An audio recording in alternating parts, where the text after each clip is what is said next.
This is SOC 243A Criminology. My name is Professor Moran, and this lecture is entitled The Nature of Crime and Criminality. This lecture is based on a book-length study, A General Theory of Crime, published in 1984 by Michael R. Gottfredson and Travis Hershey. More specifically, we're going to take a look at Chapter 2, The Nature of Crime, and Chapter 5, The Nature of Criminality, Low Self-Control, from this book. To begin, let's look at a dictionary definition of crime. Crime is an action or omission that constitutes an offense that may be prosecuted by the state and is punishable by law. One thing that you may have noticed is that this definition, indeed any definition of crime, will basically be saying the same thing twice, using different words. Crimes are offenses. Well, what are offenses?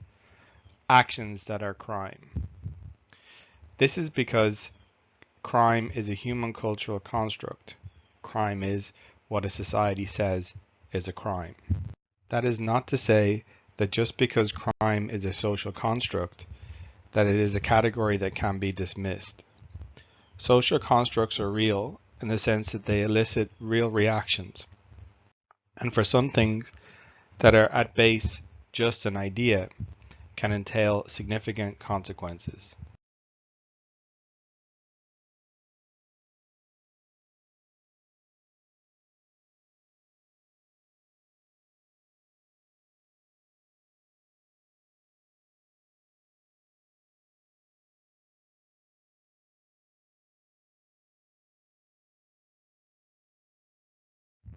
As we have noted earlier, all crimes share in common the fact that they are acts or omissions that are against the law.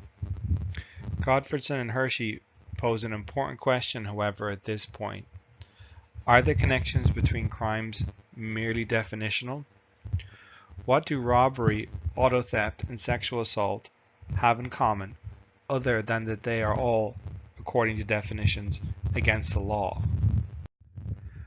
So what qualities or properties can we say crimes share?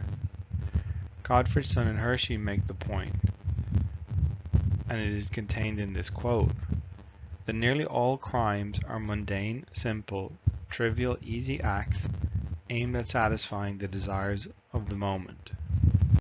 And again, available data are consistent with the view that ordinary crime requires little in the way of effort, planning, preparation, or skill.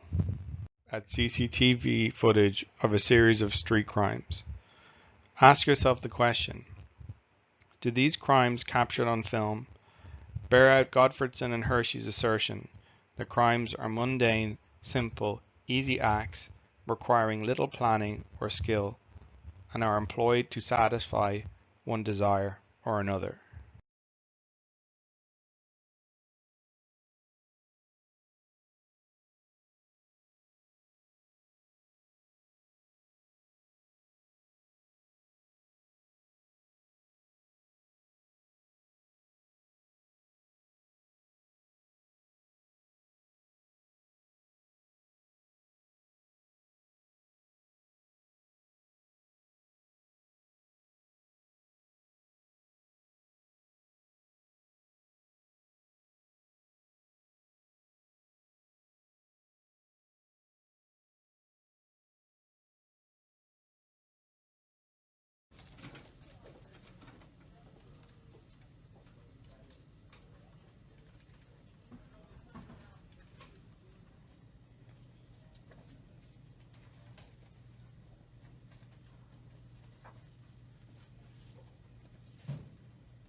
So, despite the obvious differences between different crimes, crimes can be said to share a number of qualities.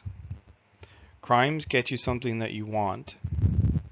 Most crimes get you something that you want right now, not later. Most crimes require minimal planning or skill, and most crimes require little or very ordinary levels of effort to conduct. Here is a famous quote from A General Theory of Crime that summarizes Gottfredson and Hershey's assumption about the nature of crime. Criminal acts provide easy or simple gratification of desires. They provide money without work, sex without courtship, and revenge without court delays. So, crimes result from the pursuit of immediate, certain, easy benefits. Obviously, some or many non-criminal acts result from the pursuit of the same kind of benefits. As a result, you would expect these events to be more common among criminals. And yes, they are. Take motor vehicle accidents. Motor vehicle accidents are associated with careless driving and/or defective equipment. More specifically, let's take speeding. Speeding requires little or minimal effort, certainly no planning. It gets you to your destination faster and can be exciting and give the driver a sense of power. i.e., speeding involves simple and immediate gratification of desires, traits which this action shares with crime.